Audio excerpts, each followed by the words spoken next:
Welcome to Leaders and Loggers, the podcast that quenches your thirst for leadership knowledge one pint at a time. Grab your favorite brew, sit back, and join us as we raise a glass to the world of leadership. I'm your host, Kevin Dawson, and each week we'll bring you refreshing conversations with leadership experts from around the globe. We'll dive into the minds of CEOs, thought leaders, and change makers, sipping on the secrets of their success. From the boardroom to the brewery, our guests share their unique perspectives on what it takes to lead in today's ever-changing world. Well, welcome to the Leaders and Loggers podcast. I'm your host, Kevin Dawson, and today I am joined by Natalia, who went from coming to the U.S. in 2008, and then a few years later, going from a housekeeper to a talent development executive.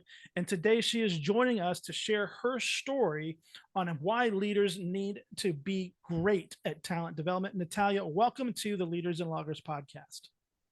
Hello, Kevin. Thank you for having me. Hello, everybody. So I'm excited, that you reached out to me and said, hey, I want to come share my story, because we do have some shared friends in Brian and Gab. Brian and Gabrielle Boucher, for those of you who don't know who that is, who are some phenomenal leaders who are helping other leaders like Natalia and myself grow into be the experts that we've become. And so I'm very appreciative of you saying, hey, I want to come share my story. Thank you. Thank you for accepting it. Absolutely. Well, before we jump into you sharing your story, as we do every week on the podcast, we have a new beer, and we are drinking the Bavik, which is a super white beer from Belgium. So it's a Belgian wheat beer. And so cheers. Cheers. Nice and refreshing. It's kind of warm today for Texas. We've kind of had a cool front. So I'm really looking forward to actually getting to Chicago soon, where you're at, and enjoying the cooler weather. Yeah, it's going to be cooler for sure. So, Natalia, I'd love for our listeners to just kind of hear a little bit of your story. I know it's very obvious from just listening that you're not from Texas like I am. So I would love for them to kind of hear your story. Of course. I haven't had the chance actually to tell my story to a lot of people. More like my inner circle are familiar with the story and the events of my story. But to kind of start from the beginning, like you mentioned, I came here in 2008 and on a student exchange program, and I really liked it. And I said, this is probably the country that I want to live in. So I went home, I graduated from university, and next year I was here back. Previously, I had a contract where I worked, but then the next year I did not. So I had to basically start from scratch, and I went to do housekeeping. It was a great experience. When I look back at some of the pictures from that period, I do kind of thank myself for being in that position, because that's what built my character. I was only 19 when I came, so the thinking I had back then with now, it's totally different. So it did mold me, and I am grateful for that period of my life. And obviously, I did that for a couple of months, and then I moved into a different position at a different company. And then 2 years later, I moved to Chicago. And a couple of months in Chicago, I was hired at a staffing firm. And honestly, when I was hired at this staffing firm, I had no clue what that was. When the lady approached me and said, would you like a job with us? I was like, what are you guys even doing? Like, it's my first time I hear about a company hiring for another company, because I was basically looking for a job myself. And they're like, oh, do you want to work for us? So I ended up in that position. And honestly, it was unknowingly. I just stepped into that office and I didn't even realize what I was going to do. Well, within 3 months of being in that position, I was a #1 producer for that location. And we went from like 70,000 billing a week to 140,000 billing a week. So that was a huge growth. And within a year, I was promoted to a different role. So 12 years later, I've gotten 5 or 6 different promotions, and now I'm the executive director of operations. where we have, I have different hats. I go from compliance to auditing to training to developing different areas of our entire staff. And I work with a lot of customers, our own, and we do recruiting for them. And we obviously see the struggles they go through, and we try to help as much as we can. So shortly, this is my story and how I came here as a kid, basically, and grew up here, and now I have 2 kids of my own. It's the American dream story, you It is know. the American dream, yes, it is. And I always love hearing, you know, people talk about, well, this is my American dream story, because I'm Native American, and obviously you moved here when you graduated, Yeah, and you put forth the effort to kind of learn and grow, and as you said, you've had several promotions along the way in a very short period of time, and I think that speaks to the work ethic that you learned, as you mentioned, like you spent time in hotel housekeeping, and that's a yeah. very underappreciated job, but a very important job, and there's a lot of skills that come with it, of learning how to attention to detail, really. Attention to detail and responsibility, first of all, and hard working. It comes from that. And I should probably mention that next week I'm actually graduating from my master's degree, which was another American dream that I had when I came here, that I want to be graduating, either whether I was going to do another bachelor's degree or a sort of MBA.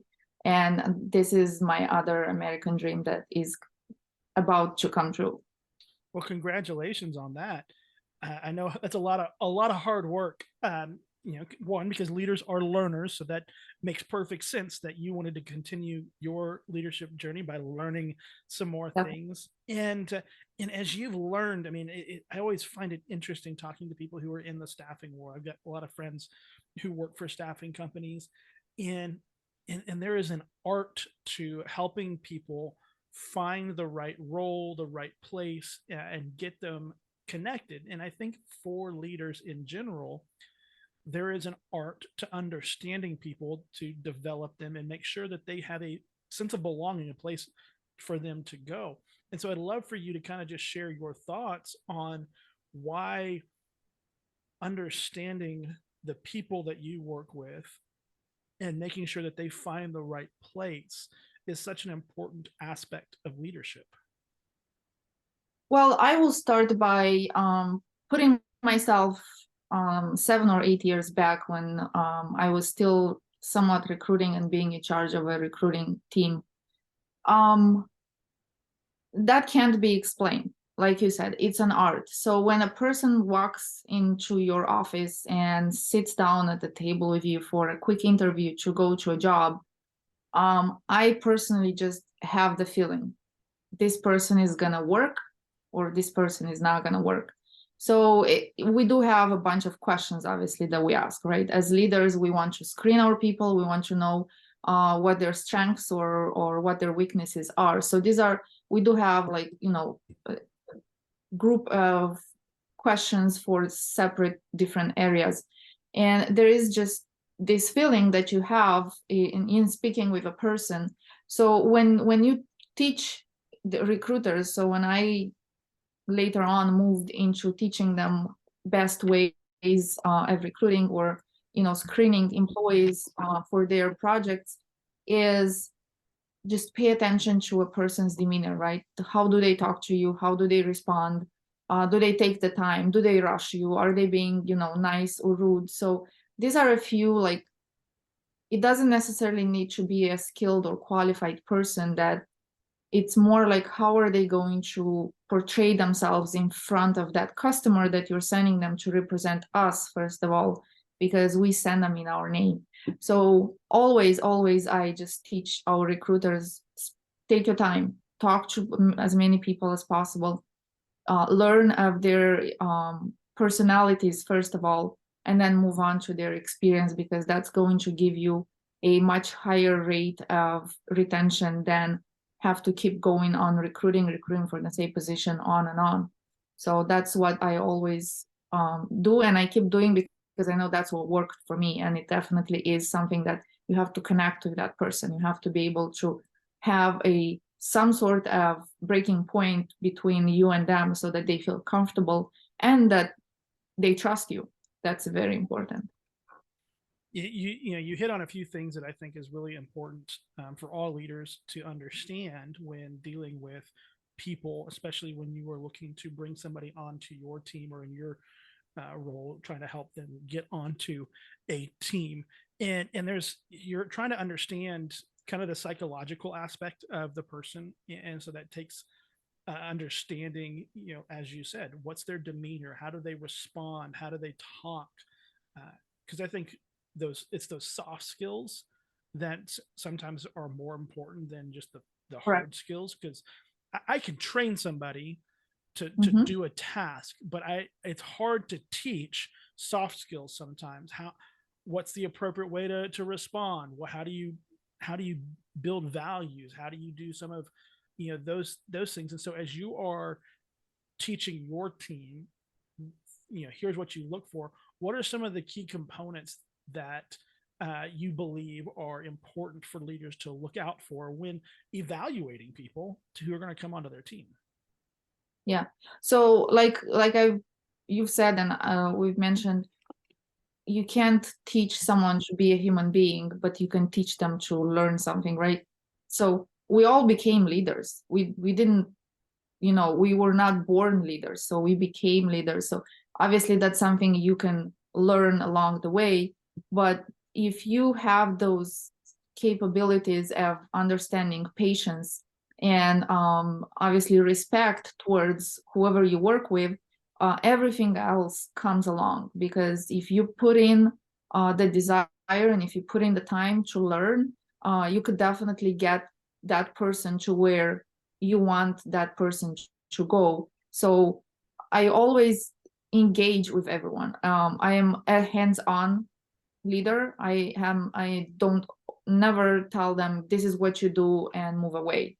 We always, okay, it's something to write down. I'm gonna take the pen. We're gonna write it down together. It's something to accomplish or complete or work on something. We're going to do it together. So then next time when we have something very similar, you already know, and I have the confidence that I've sat with you, we've done it together, and I have the confidence that you're going to do it just the same way we did it in the past. As a leader myself, I always try to tell our employees and my team, just be open and give everyone their time, and just try to assess if you see something's not gonna work, just bring it up. Let's discuss. Let's see if it's gonna work out or not work out, so we don't waste a lot of time on something that is not gonna make sense. I understand that. So, I think what's really hard for leaders sometimes is to understand how to evaluate people, understand what are those values, and things that are in there for when they're talking with people who are going to be on their team. What are some trends that you and your team are seeing across the landscape in terms of hiring across, not just hiring, but what are the skills that people are looking for nowadays?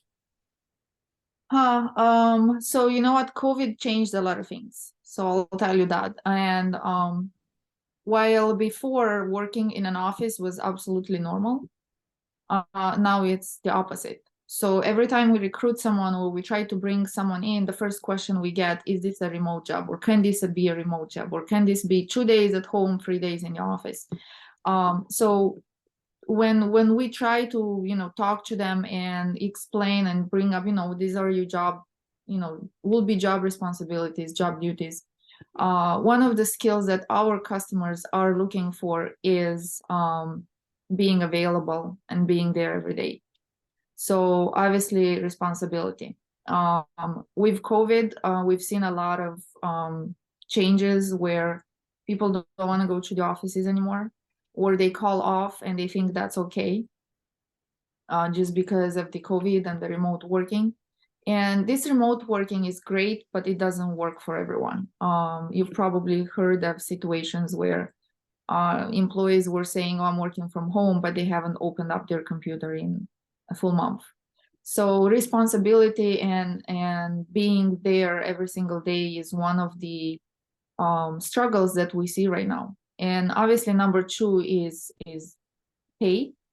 But many times, and I've noticed, pay is not sufficient to keep an employee happy.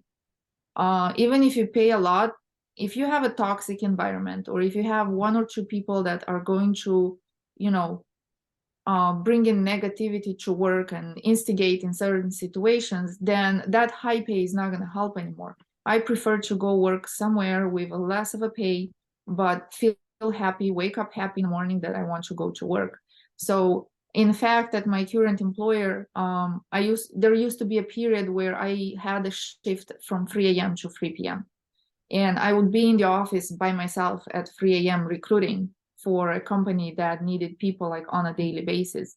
So this kind of tells you, okay, this is an environment that if one employee wakes up at 3 a.m. by themselves, goes to the office and recruits or does whatever they're supposed to do, it tells you, okay, this is the company that, values their employees. This is a company that wants their employees to be happy. So whatever else goes behind the scenes for that employee to show up and be there says a lot. So it goes back to the customer, to the client as well, where the company, the organization, where they have to develop this type of environments. They have to put employees first. In a recent book that I read, Marriott Hotel, right? When the Great Depression hit, nobody was working, no one was there. So everyone was sick. And what did they do? Instead of laying everybody off, they brought in a doctor on site. And that doctor made sure that all of their employees were healthy and staying healthy. And that only promoted employee engagement and wanting them to be. So here is where Marriott is today, right? We all know, everyone has heard at least once in their life about Marriott Hotel. So this tells a lot, like, yes, it's the employees, responsibility. They have their own duties to perform, but in general, the big picture is on the organization's shoulders. So it's very important that the organization values their people. It doesn't matter what type of things they do, as long as it's working. I love that you shifted that whole conversation around the importance of investing in people and avoiding toxic cultures, because I think that is why so many people listen to this podcast, is they are trying to find ways to avoid toxic culture. How do we invest in our people? How do we be good leaders? And you're right, pay and benefits and fancy things that you may have in the office, they're going to only do so much for somebody. But if you're not investing in people and you're not leading them and making them feel welcome and feel like they belong and heard, they're not going to want to be there. And I'd love for you to kind of share a little bit what you think really helps drive a positive work culture. Well, definitely, again, starts with leaders, and that's where we are. So if you are a leader and in your team there is a toxic employee, right? If you want to call him that, and that creates the toxic environment, and it has been brought to your attention, whether directly or indirectly, or you as a leader observed it yourself, it's the leaders or director, doesn't matter, whoever is in charge, responsibility to cut that off, right?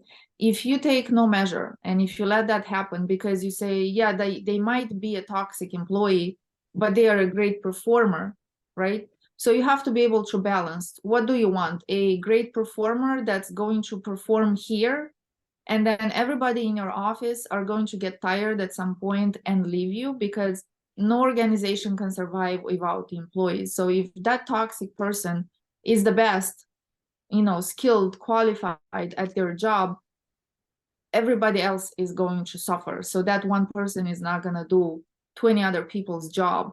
So yes, you want to keep that person, make sure you take the right measures, and that those measures actually are being respected and followed. If nothing happens, you as a leader still let that happen, well, I'm sorry, there is really nothing more that anyone can do for you, because you're, knowingly letting that happen. And everyone in the team is going to start having a conflict with this one person. And I haven't seen any positive outcome, even though I've seen quite a few of these situations. I have not seen any positive outcome from this type of scenarios. I agree. For the number of businesses and leaders that I've worked with that don't do anything to solve the toxic employee, the toxic culture, there is no positive outcome. It stays what it is or gets worse sometimes. And usually my best advice to employees who are working in those places is go someplace else. Yeah, or if they have a very strong, personality and can take it in. I've listened to a TEDx recently, a couple weeks ago, talking about conflict. And this lady, she had different situations of conflicts in her life, and it took her to a point where I want to go do a master's degree in this specific area about conflicts. Well, 2 years later, she comes to conclude that, well, that cannot be avoided. So what other things can we do as a person? What can I do to deal with it? Because if I cannot avoid it, I have to deal with it. A lot of psychologists say, run from negativity, go away. That's true also, but in certain situations, that's not possible. Like if you have a family member, even your mom, your dad, your brother, happen to be negative, you can't just exclude them from your life. So it's kind of somewhat similar in a job, where if you really love your job and there is this person there that you kind of get in a conflict with, work with yourself and try to avoid work on your emotional intelligence. That's really going to help you. Practice social awareness. Let that person talk, let them say whatever they say, be wise and respond wisely. It's only going to make that person mad, because if that person makes you mad, means that they control you. You don't want to let anyone control you. So work with yourself in that area and practice this emotional intelligence. That's great advice. I think for leaders, we too many times we allow our emotions to kind of get in the way. We are human after all, and as I always tell leaders, like, you got to find your composure first before you communicate or say anything or do anything, because you end up doing something that just either escalates or creates just a negative experience for everybody. All right. So some great advice. Natalia, you have been, in the last several years, you have been on this amazing growth trajectory, and I would love to know, well, what's next for you? I do have a dream, and my dream is to help people. In my job, I've had quite a few situations where somebody needed help. It wasn't necessarily my expertise. It wasn't necessarily I knew how to do, but deep down in my soul, I felt, okay, what can I do to help this person? Even I cannot personally do it. Who else do I know that we can go ahead and help this person regardless of the situation? So I have come to understand that I want to help people. So one of the ideas that I have is going into the, I shouldn't use the consulting word because it's so popular and everyone wants to do consulting. But within that department, within that area and field, I want to go out and help organizations, help leaders, train their people, retain their employees, and how to optimize the organization, develop it, and so on and so forth. That's why even my MBA is with a specialization in HR and organizational development. As soon as I saw it, I felt, okay, this is where I want to go. This is where I want to know more. And with my 12 years of experience and every class I took, it so much, clicked with information. it's just opened up a different horizon for me, and this is my plan, and this is where I want to go towards. Well, I am excited to watch what you do with that. I know we have a shared passion for leadership development in the talent development, and especially in the HR world. So I very much appreciate you sharing all of that with me.